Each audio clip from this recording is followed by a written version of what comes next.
Hey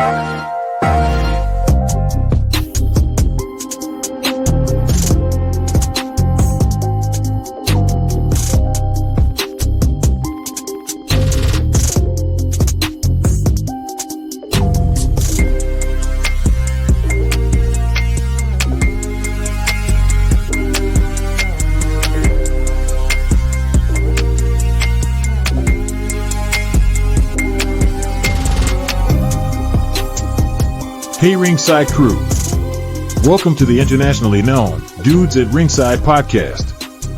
And now here's your host, Joe Panther III. Hey, little wrestling fans, and welcome to another episode of the internationally known Dudes at Ringside podcast. I am Joe Panther III, and today I have a young lady and her fellow partner in crime. Let's give a warm Dudes at Ringside welcome to Trashy and her friend PUNKN. Welcome, Dudes at Ringside. Welcome, welcome.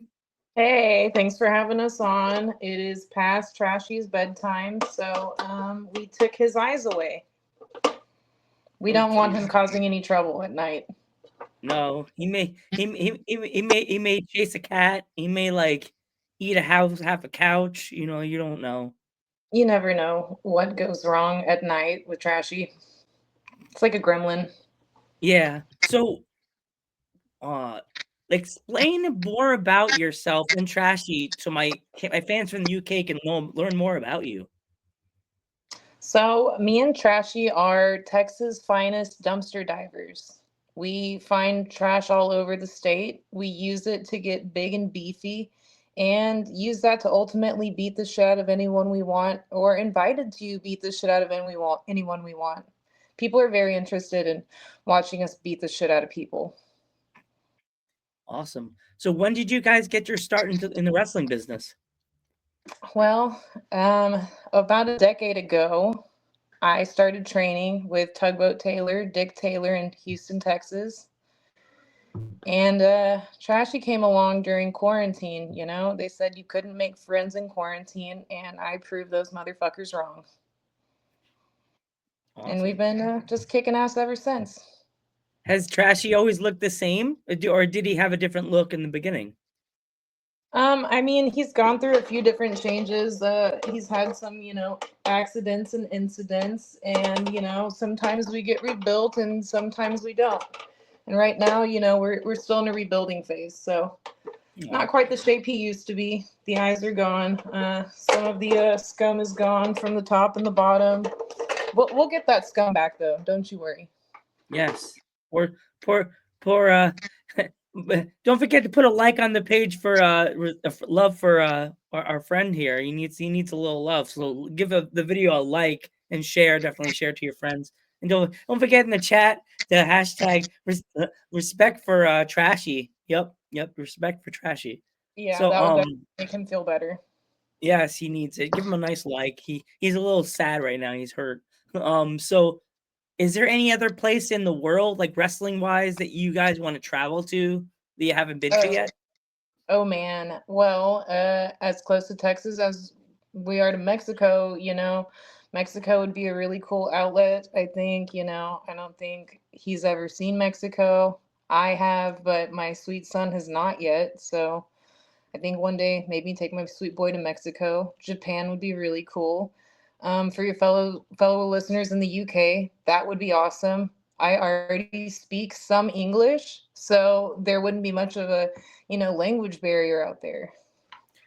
The thing is, would you be able to get Mr. Trashy across the pond? Like, would you have to use him as a suitcase so they don't take him away thinking he's metal? Well, we've done well getting him across the U.S. so far. He recently traveled to Colorado. He did very well. TSA wasn't exactly sure what to think about him, but we let him know what we think about that. And we got through. We made it. So good. Because in the UK, aren't the garbage cans shaped differently?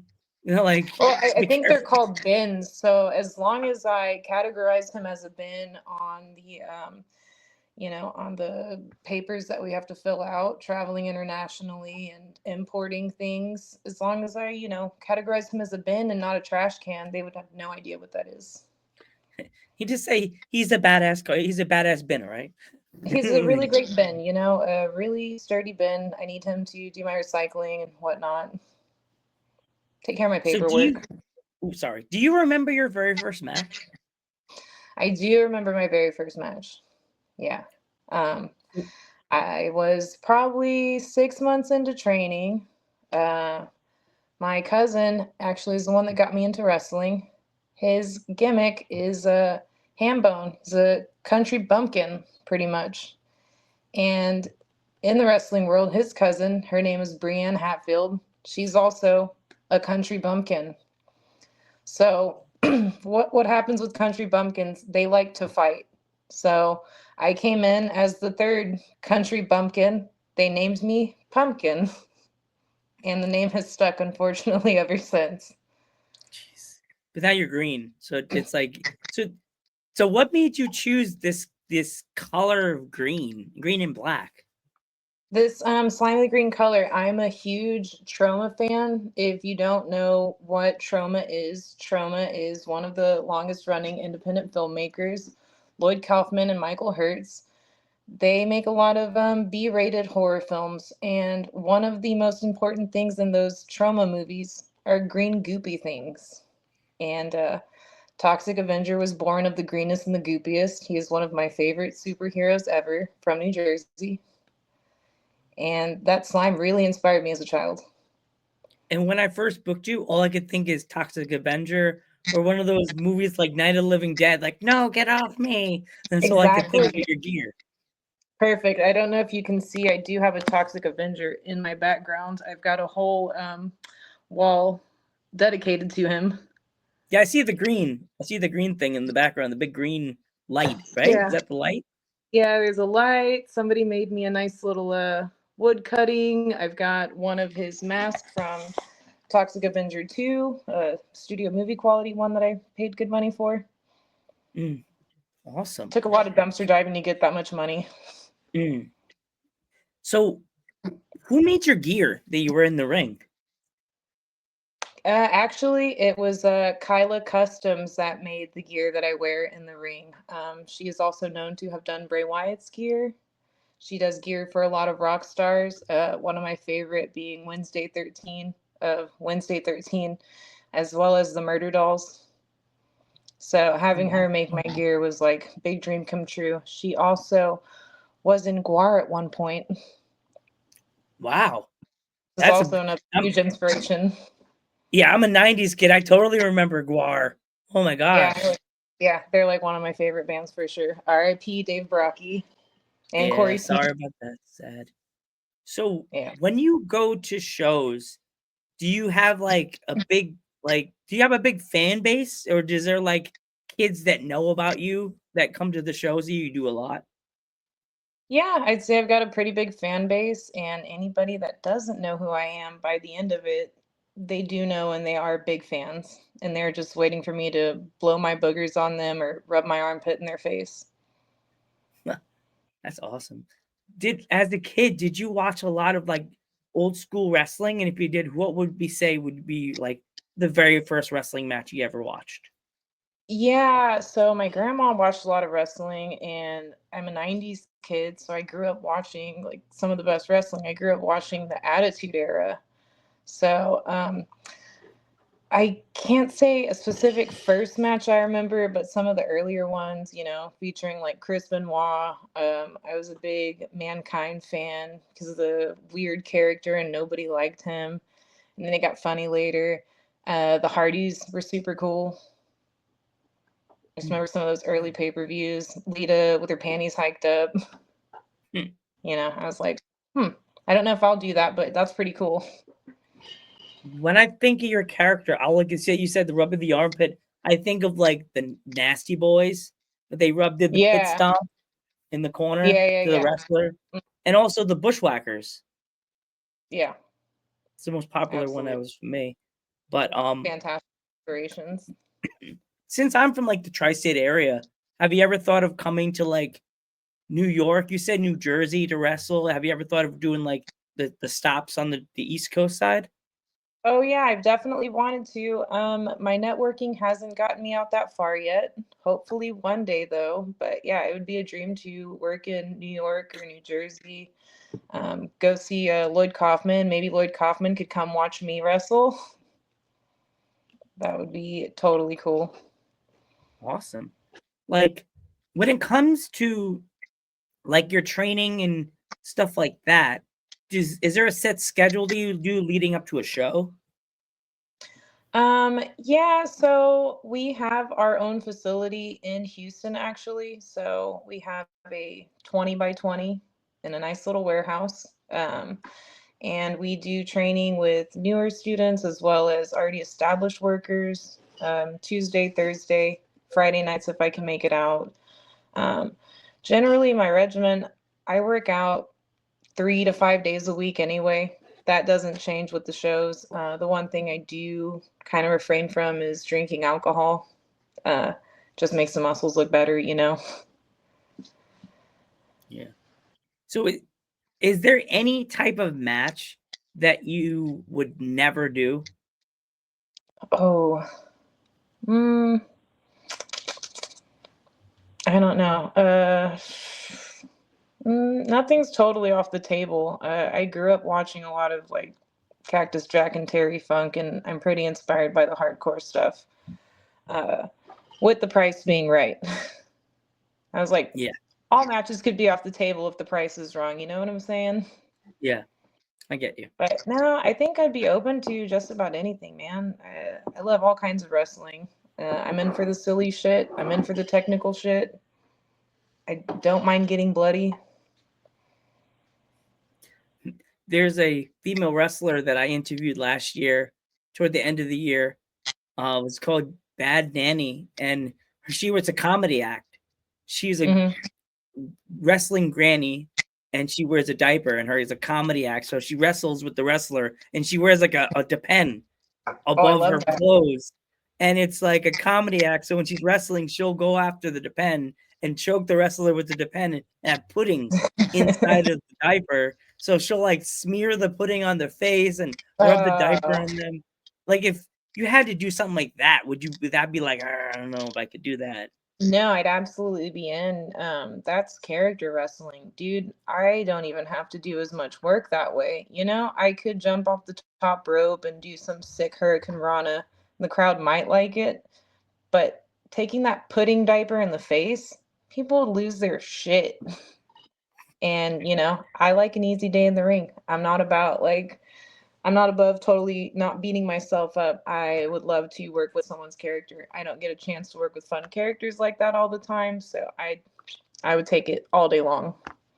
I'll send you Bad Nanny then.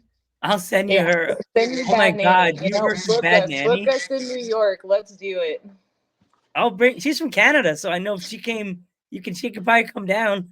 And oh my God, that match happens. You guys have to send me the video. I have to watch the match through the beginning to end. That'd be a good match, I think, because she might not even get the chance to force it on me. I might be trying to take it away from her and eating it for myself so I can power up. There's got to be something good in that you're pudding. Just pulling the diaper off her, like, no, you can do this to me. Nope. Yoink. So, did you ever think that Trashy would be so popular with the fans? You know, I didn't expect it to be. I was really hoping it was. I was very entertained by it and very amused by it. So I was hoping it would catch on, and I feel like it was a little bit of a slow burn until he may or may not have been used as a weapon, allegedly.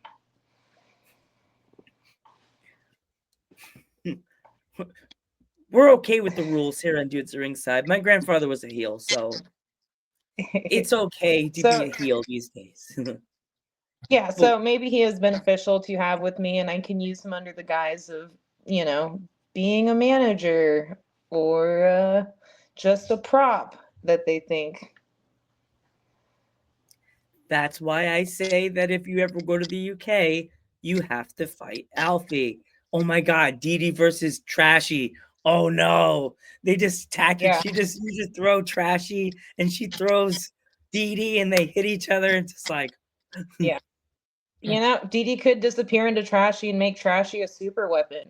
Who knows? You know, the weight of that little bear could really cause some damage with this trash can.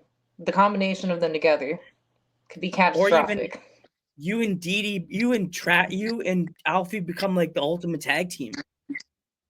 We could have a giant Megatron trash can with a Dee Dee on top. It could be unstoppable. Well, Alfie would get mad at me. You know, she uses Dee Dee for a lot of things, distractions, hiding a chain. Sorry, Alfie. As Yeah. I said before, we were talking on the Instaphone. I mentioned the word Dee Dee, and now all my pops have turned sideways at me. Sorry. Well, now all of my figures are starting to also react to that. Very strange. I have a few. I've got a couple Dee Dee has garbage powers, pails. and we all. Dang it. Dee Dee, stop. You guys stop it, okay? I'm gonna put Trashy over with them to make sure they don't do anything weird, and no more D-E-E-D-E-E talk. Okay. So, with it being actually tag team month when this month we're airing the podcast in May, who would you say would be other tag teams that you've seen as a teen or watching the Attitude Era and in the indies that you would do you would like to have a forbidden door to face Oh. or team up with? Oh man. Okay, so tag teams that somebody I like to tag with, or tags that are existing, you said? Yes. Okay, so I guess as far as like existing tag teams, the Money Birds out of Texas are pretty interesting. I don't know if you've seen them. No, I never heard of It's them. Lady Bird and Gigi Ray. I was like, Oh, I they're know both I know her. She was on Dudes at Ringside in the past. yeah, they're both fantastic technical wrestlers, and you know, I think that would be a really fun tag team to work. If we're digging back, man, the Rock and Roll Express would be a fun tag team to work against, you know. And if we're going like straight New Japan style, shoot, I'd go like old 80s Japan, and I'd want to fight like the Tokyo Angels. Mm. I was like, that would be probably like number one. Ooh. Awesome. Yeah. That's awesome. The one that I remember, because I'm older, I'm like 41, is the bomb angels that were managed by Jimmy Hart. Yeah. Okay. Yeah. I'm Something talking bomb like angels? I forgot what they're called. Something sounds bomb. about right. Oh no, I meant Tokyo Sweethearts, not Angels. Sorry. Tokyo Sweethearts. Okay. Sweethearts. Yeah. Mima Shimoda and Minami Toyota. I was like, Okay. they also did a really great match against each other. It's probably like one of my favorite matches of all times to watch. Awesome. You'll probably see some of the things that I do in the ring come from that match specifically. Awesome. So what do you think of it now with independent wrestling being so like globally known that now you could just go on YouTube and look up a certain promotion and just watch it, or go on like an app and just watch independent wrestling from anywhere? Yeah. Man, coming from a partially analog era, I think it's awesome to have access to all that, you know, without having to tape trade or have to scour the resale shops like Goodwill, or we have something called Half Price Books out here, which have a lot of DVDs, but over the years they've gotten smarter about pricing those correctly, like certain Ring of Honor DVDs and whatnot. They really know what they have with those. So being able to have that as a resource to learn and as an entertainment resource is just awesome. I mean, being able to easily watch Wrestle Kingdom just by clicking a link is just mind blowing. You know, you'd have to wait weeks for tapes like that to come in if you're trying to like watch IWA old hardcore stuff, and now I can just Google it. Yeah, it's pretty awesome. Yeah, it's crazy to think that when you for you when you do when you do your shows, you find it easier or harder to market yourself within the Texas area as an independent Ooh. wrestler that does the comedy stuff, like we do stuff with Trashy, or is it Mhm. harder to market yourself? Mm, I've found it's been kind of hard to market myself. I'm not sure if that's something I'm doing. I'm not great with social media. I'm not great with the whole marketing situation. So I wouldn't say like I've gotten a total plethora of bookings. I'm better at, networking, meeting people, showing them that I can be useful in their company, or showing them that I can just be a helping hand, even if I'm not with the show. So um, I find that that's made it easier. My character was a very hard sell in the beginning, and I've gotten better at kind of packaging it and selling it to people. So it's really just taken some time to get that off the ground, like a decade at this point. Awesome. If my fans want to pick up any merch of yours, where can they find it? I'm terrible at that, and I haven't made any merch yet. But Okay. check my socials at TX Dumpster Diva on Instagram. I'm at PUNKN Morrigan on Facebook. Um, when I do release something, I'll have some links attached to those profiles. Okay. All right. I'm just because I always like to send it off because the fans want to buy anything of yours. That's why I like my UK fans are like, oh, I literally like her. I want to buy her a t-shirt or buy a little garbage can of Trashy or something like that. You know what I mean? Like, Yeah. you have Yeah, I need fans. to get better with the merchandising and stuff. I've just been working on the the beating people up part, I suppose. A Yeah. little too. That's yeah. If there was any inspiring wrestling fans watching this and they're like the 18, 19, they decided they want to do the wrestling thing. What kind of advice would you have for them? Oh, some of the most important advice is to shut your mouth and open your ears. That means listening and taking in everything that everybody's saying, from practice to shows, listen to mistakes that other people are making and try not to make those yourself. It's like this business has a lot of large characters and a lot of people that like to overspeak. And sometimes overspeaking can make you look like an asshat. Not saying not saying anything can sometimes be your saving grace. Mm, exactly. Exactly. The ass hats. Love that. But at this point, grab your buddy because the show's about to end. I'm Joe Panther the Third, I'm Pumpkin Morgan, and this and is that's Trashy. Trashy. And we will catch you in the next one.